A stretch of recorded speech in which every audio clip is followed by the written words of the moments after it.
आज की daily brief के एपिसोड में मैं आपके लिए दो बड़ी स्टोरीज लाया हूँ। सबसे पहले मैं बात करूंगा सेबी के म्यूचुअल फंड्स के लिए नए रूल्स के बारे में। फिर हम डिस्कस करेंगे कि रुपी इतना गिर क्यों रहा है।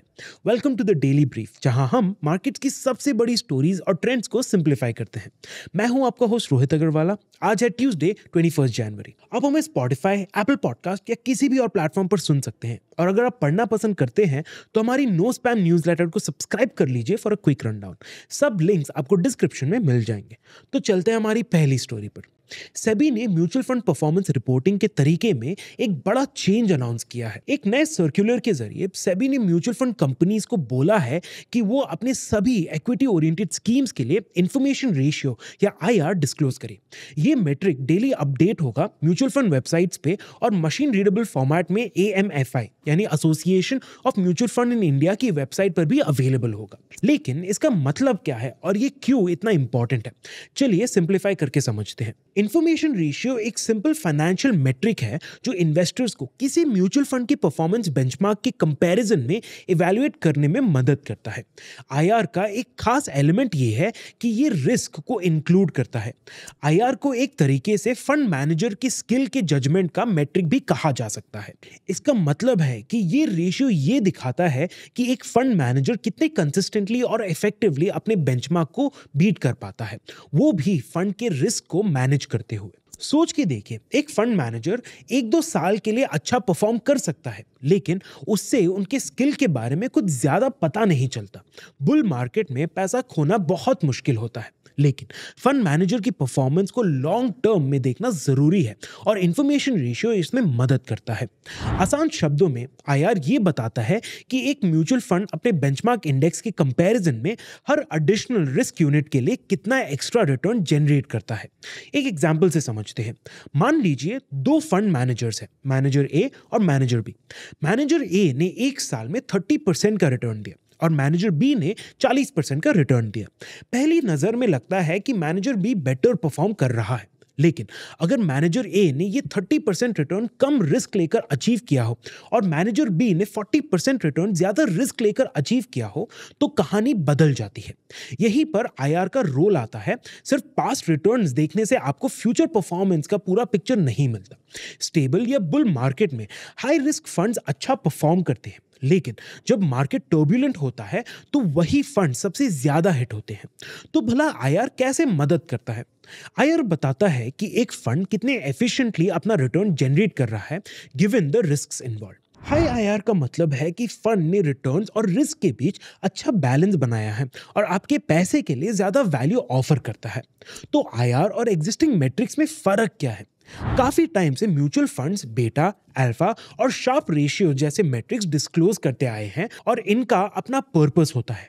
एग्जाम्पल के लिए शार्प रेशियो बताता है कि एक fund her unit of risk के लिए कितना रिटर्न जनरेट करता है, लेकिन ये मैट्रिक्स एक्सेस रिटर्न और परफॉर्मेंस कंसिस्टेंसी को आईआर जितना इफेक्टिवली कैप्चर नहीं करते। इसीलिए सेबी ने डेली ये डिस्क्लोजर मैंडेटरी करके इन्वेस्टर्स को म्यूचुअल फंड परफॉर्मेंस का एक क्लियरर और होलिस्टिक व्यू देने की कोशिश की है। इंडिया में इन्वेस्टर्स म्यूचुअल फंड्स को यूजुअली पास्ट रिटर्न्स के बेसिस पर ही खरीदते हैं, लेकिन सिर्फ हाई रिटर्न्स देखना कभी कभी लॉन्ग टर्म इन्वेस्टिंग के लिए सही नहीं होता। अगर एक फंड हाई रिटर्न दे रहा है लेकिन बहुत ज्यादा रिस्क ले रहा है तो वो इन्वेस्टर्स के लिए बेस्ट चॉइस नहीं होता।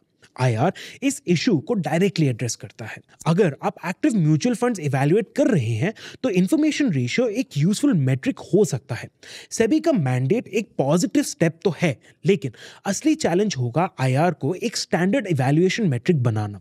अगर लोग सिर्फ हाई रिटर्न्स पर ही फोकस करते रहे बिना रिस्क को कंसिडर किए तो आईआर जैसे मेट्रिक का पर्पस खत्म हो जाएगा। ये था सेबी के नए मैंडेट का ब्रेकडाउन और आपके लिए स्मार्टर इन्वेस्टमेंट डिसीजन बनाने में आईआर का रोल। तो नेक्स्ट टाइम जब म्यूचुअल फंड देखे, रिटर्न के साथ रिस्क पर भी जरूर ध्यान दें।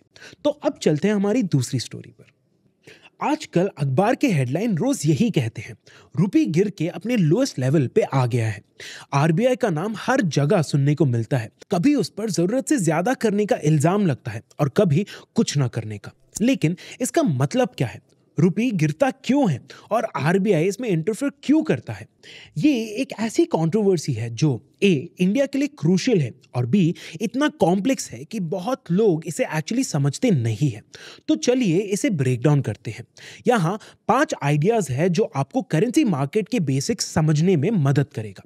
आइडिया 1, करेंसीज का कोई रियल वैल्यू नहीं होता। एक समय था जब हर करेंसी का एक फिक्स्ड वैल्यू होता था जो जनरली गोल्ड रिजर्व से लिंक्ड होता था।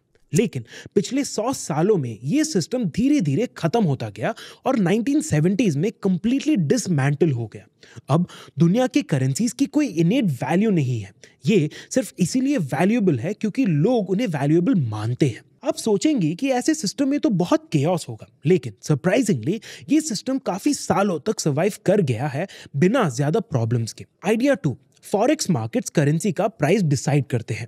इनेट वैल्यू के बिना भी क्रॉस बॉर्डर ट्रांजैक्शंस के लिए एक प्राइस की जरूरत होती है। सोचिए, अगर आप यूएसए से $10 की चॉकलेट्स इंपोर्ट करते हैं तो सेलर को सिर्फ डॉलर चाहिए, लेकिन आपके पास रुपी है। इस प्रॉब्लम को सॉल्व करने के लिए फॉरेन एक्सचेंज मार्केट्स आपको एक एक्सचेंज रेट्स देते हैं जहां आप अपने रुपी को डॉलर्स में कन्वर्ट कर सकते हैं। आइडिया 3, एक्सचेंज रेट्स को सप्लाई और डिमांड डिसाइड करती है। पिछले एग्जाम्पल के बारे में सोचे तो भला foreign exchange market exchange rates कैसे डिसाइड करते हैं? सिंपल, डिमांड और सप्लाई के बेसिस पर। अगर आप यूएसए से चॉकलेट्स मंगवा रहे हैं तो आप डॉलर्स डिमांड कर रहे हैं और अपने रुपीस सप्लाई कर रहे हैं। अगर आप यूएसए में काम करके पैसा इंडिया भेजते हैं तो आप डॉलर सप्लाई कर रहे हैं और रुपी डिमांड कर रहे हैं। अगर आप इंडिया में बैठे गूगल का स्टॉक खरीद रहे हैं तो आप रुपी सप्लाई कर रहे हैं और डॉलर डिमांड कर रहे हैं। जब रुपी की डिमांड ज्यादा होती है तो उसका प्राइस बढ़ता है, मतलब ये अप्रिशिएट होता है। जब डिमांड कम होती है तो प्राइस गिरता है या डेप्रिशिएट होता है। आइडिया 4, एक्सचेंज रेट्स बिजनेसेस के लिए इंपॉर्टेंट है। मान लीजिए आप एक फैक्ट्री चलाते हैं जो एक पेयर शूज $1000 में एक्सपोर्ट करता है। आपके कस्टमर्स यूएस में हैं और वो डॉलर्स में पेमेंट करते हैं। अगर रुपी अप्रिशिएट करके 70 रुपीस पर डॉलर हो जाए तो आपके शूज का कॉस्ट $12.5 से बढ़कर $14 हो जाएगा बिना आपकी किसी गलती के। और वहीं अगर रुपी डेप्रिशिएट होकर 90 रुपीस पर डॉलर हो गया तो आपके शूज का कॉस्ट $11 हो जाएगा मैन्युफैक्चरिंग प्रोसेस में बिना किसी इंप्रूवमेंट के। देखा, एक्सचेंज रेट डायरेक्टली बिजनेस की प्राइसिंग और कंपेटिटिवनेस को अफेक्ट करता है। यही नहीं, एक्सचेंज रेट का इंपैक्ट कॉमन लोगों पर भी होता है। जैसे पेट्रोल जो हम मोस्टली इंपोर्ट करते हैं, अगर रुपी की वैल्यू गिरती है तो पेट्रोल का प्राइस बढ़ जाता है। आइडिया 5, जहां मार्केट्स है वहां ट्रेडर्स होते हैं। फॉरेन एक्सचेंज मार्केट्स काफी एक्टिविटी देखते हैं जो जेन्युइन ट्रेड और इन्वेस्टमेंट्स के लिए होते हैं। लेकिन 2 और प्लेयर्स भी होते हैं जो इन मार्केट्स को मूव करते हैं। पहला है ट्रेडर्स। ये लोग स्पेकुलेटिव ट्रेडिंग करते हैं और करेंसी ऑप्शंस या लेवरेज इंस्ट्रूमेंट्स पे बेट लगाते हैं। और दूसरा प्लेयर है सेंट्रल बैंक्स जैसे आरबीआई, जो अपनी करेंसी खरीद या बेचकर डिमांड और सप्लाई को कंट्रोल करते हैं। चलिए अब ये समझते हैं कि रुपी के साथ हो क्या रहा है। कोविड के बाद डॉलर काफी स्ट्रांग रहा है। इसके पीछे काफी रीजंस हैं। पहला, यूएस की इकोनॉमी काफी अच्छा परफॉर्म कर रही है जीडीपी ग्रोथ और टाइट लेबर मार्केट के साथ। और दूसरा, इन्वेस्टर्स दुनिया के बाकी रीजन्स को रिस्की मानते हैं और अपने पैसे यूएस में पार्क करते हैं। रुपी ने भी डॉलर के अगेंस्ट काफी गिरावट देखी है। लेटेस्ट ट्रेड 86.5 रुपी पर डॉलर इस ट्रेंड का ही कंटिन्यूएशन है। लेकिन बाकी दुनिया के करेंसीज के कंपैरिजन में रुपी का गिरावट रिलेटिवली कम रहा है। आरबीआई भी काफी एक्टिव है करेंसी मार्केट्स में। कभी फॉरेन रिजर्व्स खरीद के रुपी को गिरने से रोकता है तो कभी रिजर्व्स बेचकर रुपी को सपोर्ट करता है। जब फॉरेन इन्फ्लोज ज्यादा होते हैं, आरबीआई डॉलर्स खरीद लेता है और रुपी के अप्रिसिएशन को रोकता है।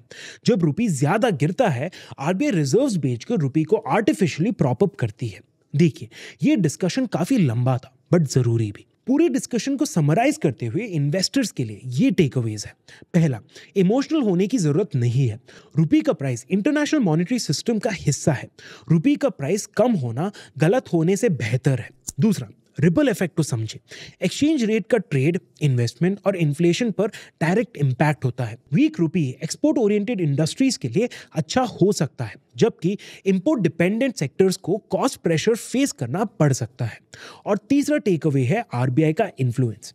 करेंसी मार्केट्स में आरबीआई एक बड़ा प्लेयर है जो मार्केट को बैलेंस करने के लिए काफी पैसा डिप्लॉय करने को तैयार है। ये स्टोरी समझने में टाइम लगता है, लेकिन अगर आप इन्वेस्टर हैं तो एक्सचेंज रेट्स को समझना आपके लिए काफी बेनिफिशियल हो सकता है। तो ये थी आज की स्टोरीज। अब चलते हैं टिडबिट्स पर। पहला, परप्लेक्सिटी एआई ने $50 बिलियन का एक बोल्ड बिड दिया है टिकटॉक के यूएस ऑपरेशंस के साथ मर्ज करने के लिए। टिकटॉक के मैसिव यूजर बेस को अपनी एआई एक्सपर्टीज के साथ कंबाइन करने का ये मूव डिजिटल एडवर्टाइजिंग को पूरी तरह बदल सकता है। इससे टिकटॉक के रेगुलेटरी चैलेंजेस भी कम हो सकते हैं और परप्लेक्सिटी एआई टेक सेक्टर का एक डिसरप्टर बनकर उभर सकता है। दूसरा, सीसीआई ने गोल्डमैन सैक्स पर 40 लाख रुपीस का फाइन लगाया है। इसका कारण है रेगुलेटरी नॉर्म्स के अंदर अपना 1070 करोड़ रुपीस का बायोकॉन बायोलॉजिक्स में इन्वेस्टमेंट के बारे में नोटिफाई ना करना। इन्वेस्टमेंट के साथ जुड़े स्ट्रेटेजिक राइट्स ने मैंडेटरी डिस्क्लोजर ट्रिगर किया, जो दिखाता है कि फाइनेंशियल ट्रांजैक्शंस में कंप्लायंस कितनी जरूरी है। फाइनली, एमआरएफ मेजर ओईएम्स के लिए ईवी स्पेसिफिक टायर्स बना के अपना ग्रोथ ड्राइव कर रहा है और इंडिया के डिफेंस प्रोजेक्ट्स जैसे सुखोई जेट्स और तेजस एयरक्राफ्ट में कंट्रीब्यूट कर रहा है। एक्सपोर्ट रेवेन्यू में 20 to 25% का सर्ज देखते हुए एमआरएफ अपना ग्लोबल शेयर बढ़ाने पर फोकस कर रहा है और डिमांड को मीट करने के लिए मैन्युफैक्चरिंग में हैवी इन्वेस्टमेंट कर रहा है। तो ये थी आज की बड़ी स्टोरीज। मैं हूं रोहित अग्रवाला और ये था the daily brief. Like, share और सब्सक्राइब करना ना भूलें। मिलता हूं मैं आपसे अगले एपिसोड में।